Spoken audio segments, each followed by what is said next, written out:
En este vídeo vamos a ver una serie de simplificaciones que son enormemente útiles a la hora de trazar sombras, y concretamente sombras cilíndricas.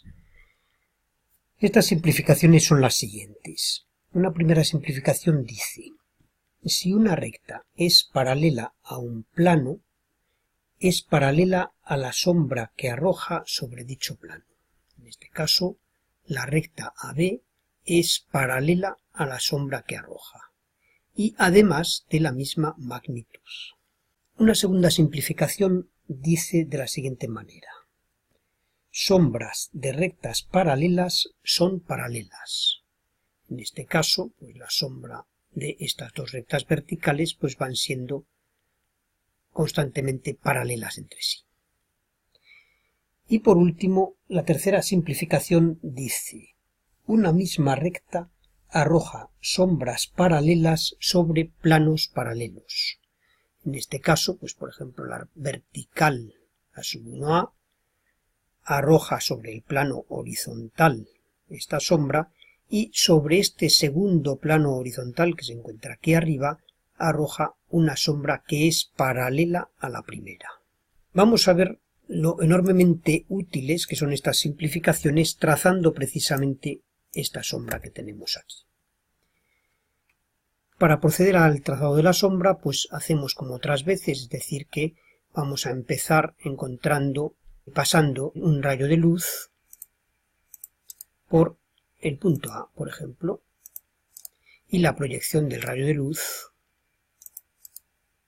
sobre la proyección de A. Bien, la sombra esta vertical, como hemos visto en otros vídeos, pues va a tener esta dirección y va a llegar hasta que se encuentra con la base de este plano vertical. A partir de aquí va a empezar a subir. Y vamos a empezar con nuestras simplificaciones. Vamos a poner esta sombra, la vamos a ir poniendo en magenta. Entonces la sombra de la vertical que pasa por B debe de ser paralela a la sombra de la vertical que pasa por A. Es decir, rectas paralelas arrojan sombras paralelas. Con lo cual, pues simplemente yo me copio esta sombra, me la copio sobre B. Y la prolongo hasta que llegue al plano vertical. Una vez que llegamos al plano vertical, cabe observar que las dos rectas de las que estamos hallando la sombra son las dos verticales, es decir, que son las dos paralelas a este plano. Si una recta es paralela a un plano, arroja una sombra paralela a sí misma, es decir, que la sombra que va a subir por aquí es una sombra vertical.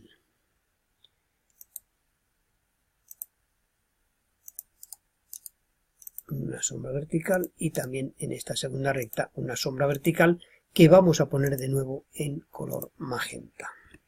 Una vez que llegamos al plano superior, de nuevo tenemos una simplificación, puesto que habíamos dicho que una misma recta arroja sombras paralelas sobre planos paralelos. Entonces la recta vertical A1A, si arrojaba sobre el horizontal una sombra en esta dirección, sobre este segundo plano, que también es horizontal, debe de arrojar una sombra en esa misma dirección.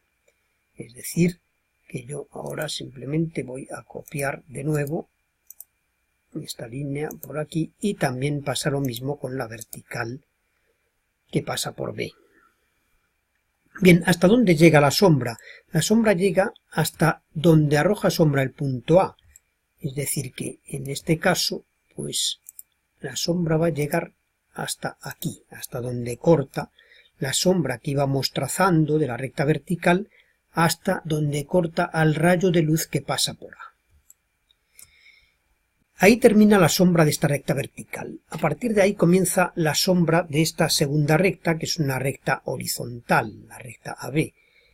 Al ser una recta horizontal, es paralela al plano superior, con lo cual volvemos a estar en otra simplificación, que sería la primera, que decíamos que si una recta es paralela a un plano, es paralela a la sombra que arroja sobre dicho plano, y de la misma magnitud añadíamos. Es decir, que yo simplemente me copio mi recta AB sobre este plano y ya empalmo estas dos rectas. Aquí tenemos la sombra del punto B y esta última pues vamos a dibujarla también en magenta, y aquí tenemos la sombra finalmente hallada.